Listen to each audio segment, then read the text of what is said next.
Good morning, everyone, and happy Tuesday. Today, for Homeschool Help, we are going to talk about one of my absolute favorite things, sunrise. Who doesn't love a good sunrise? And we have some really vivid, gorgeous sunrises in the Florida Panhandle. We're going to take a walk first down memory lane of some of our best sunrises I've seen in just the past 6 months. And we're going to talk a little bit about the science behind them and what makes for a more vivid sunrise or sunset for that matter. So these are all from the Panhandle over some fall time frames, winter, some of these.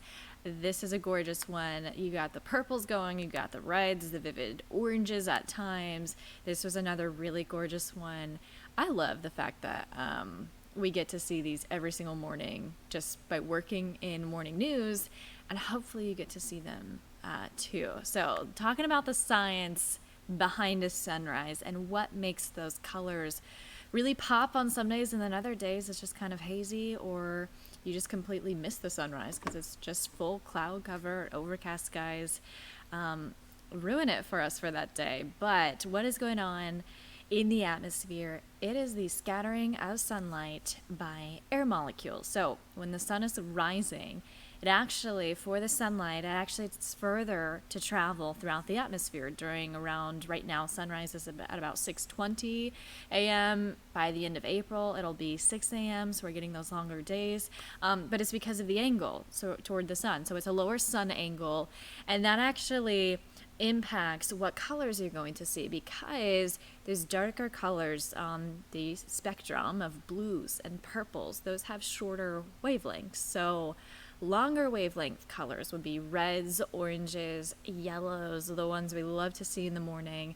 Those are going to be those that are actually visible to the human eye during sunrise. So you're still seeing the blue and purple wavelengths, they're just more scattered out, so you're left with the reds and the oranges and the yellows. Dust and haze can also play a role. Obviously, we see this in the Florida Panhandle starting around summertime. The Saharan dust, that can, unless some people actually think it looks pretty. Some people like the look of a hazy sunrise.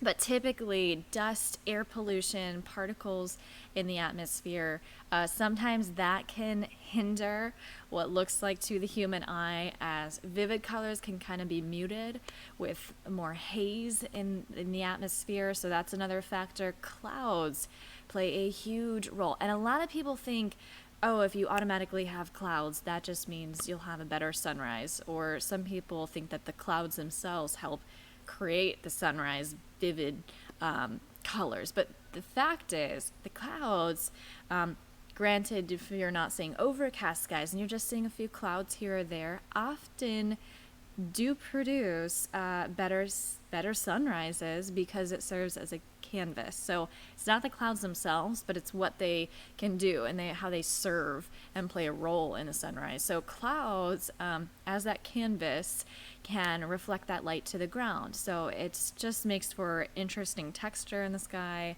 It can make it look a little more interesting to the human eye, and sometimes those are the best sunrises. You can also see a really cool sunrise on just a nice, calm, clear start to the day as well.